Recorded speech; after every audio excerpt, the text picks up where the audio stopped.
काम सफल नहीं हो रहे, आप कहोगे हम करते तो बहुत है महाराज, कुछ हो नहीं रहा, तो लक्ष्मी के 5 उपाय सुनो। लक्ष्मी रुक ना रही हो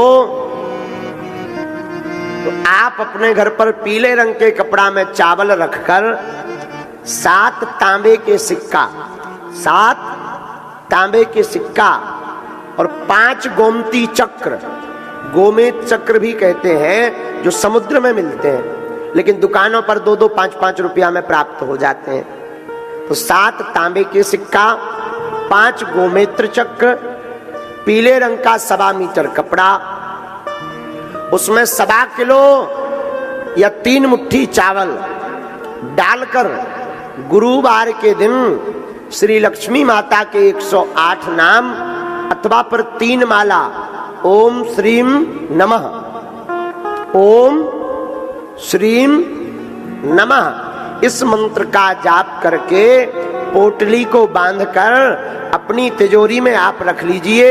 हर दीपावली पर उसका पूजन कीजिए, आपके घर पर आई हुई लक्ष्मी ठहरने लगेगी। कभी खाली नहीं रहेगी तिजोरी। जाओ व्यासपीठ से आशीर्वाद। पर घर में साधु सेवा जरूर होवे, गुरु पूजा होवे, इनका अनादर ना करना, माता पिता का अनादर ना करना, आपके घर में कभी भी लक्ष्मी की कमी नहीं पड़ेगी। जाओ हम ये व्यासपीठ से प्रार्थना करते हैं। घर में बहुत ज्यादा उपद्रव हैं तो 7 आटा के दिया बाहर बना के रख लो, देहरी के बाहर। और खड़ा हुआ नमक आता है जो पत्थर वाला नमक, पहाड़ी नमक कहते हैं, उसके 7 डल्ला, 7 दाने बड़े बड़े नमक के लीजिए। अपने घर के प्रत्येक सदस्य के ऊपर से 7 बार उतारा करके उन आटा के दियों में वह नमक रखकर सुबह सभी दियों को काले कपड़ा में पोटली बनाकर बहते जल में प्रवाहित कर दीजिए। घर की बुरी लक्ष्मी जो अलक्ष्मी कहलाती है, अलक्ष्मी भग जाएगी, लक्ष्मी का प्रवेश हो जाएगा।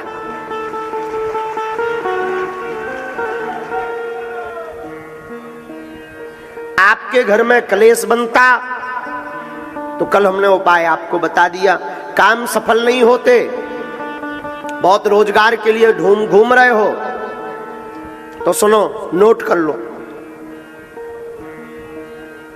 अकौआ का पेड़ हो जानते हो? अकौआ, सफेद अकौआ के पेड़ को कौन कौन जानता है? हाँ, सफेद अकौआ के पेड़ के पत्ते लो 108, उन्हें बढ़िया धो दो। धोने के बाद में लाल चंदन से और अनार की कलम, अनार के पेड़े की लकड़ी लो, छोटी सी कलम बनाओ, लाल चंदन से अनार की कलम से राम राम लिख दो। शनिवार या मंगलवार अपने हाथ से जिस मंदिर में आपकी हनुमान जी में निष्ठा हो गए उनका नाम लेकर किसी भी हनुमान जी के मंदिर में आप चढ़ाना शुरू कर दो।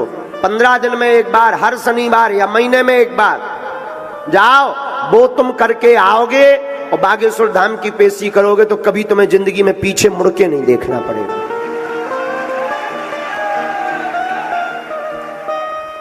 लेकिन कर्म भी साथ में बहुत आवश्यक है। आप सोचो कि हम केवल अकौआ के पत्ता की माला बजरंग बली है चढ़ावे पे काम ना करें और रुपया बरसन लगे, असंभव। कर्म भी करो, रोजगार मिलने लगेगा। घर में बीमारी रहती, खूब उपद्रव मचा है, दवा लगातार चल रही है, दवाएं काम नहीं कर रही हैं, 5 आहुति रोज सन्यासी बाबा के नाम की दो। हनुमान चालीसा की एक चौपाई नोट कर लो, बहुत पावरफुल है। नासे रोग हरे सब जपत निरंतर हनुमत बीरा। इस चौपाई का 108 बार पाठ करके 5 आहुति देकर कटोरी भर गंगा जल रखकर फूंक कर रोगी को पिलाना शुरू कर दो। रोज 40 दिन तक दवा असर करने लगेगी। विश्वास पूर्वक भर करना, बीमारियां हटने लगेंगी। घर में बहुत दरिद्रता है, बहुत गरीबी है, कुछ भी सूझबूझ नहीं रहा। अपने घर पर आप भगवान कृष्ण का सुदामा जी वाला चित्र रखो, वह चित्र रखो जिसमें भगवान सुदामा जी के तंदुल खा रहे हो, इसे द्वार पर टांग दो। और पंचमुखी हनुमान जी का चित्र भी एक अंदर की तरफ से एक बाहर की तरफ से सुदामा जी का चित्र होना चाहिए आपके घर के अंदर, जिसमें भगवान तंदुल खा रहे हैं। तंदुल मतलब चावल, वह चित्र भीतर की तरफ कर दो। पंचमुखी हनुमान जी या बागेश्वर बालाजी का चित्र मेन द्वार पर आप टांग दो, बागेश्वर हनुमान जी का। आपके घर में भूत पिशाच प्रवेश नहीं करेंगे, और जैसी सुदामा जी की बिगड़ी बनी, एक दिन आपकी भी बिगड़ी बनेगी।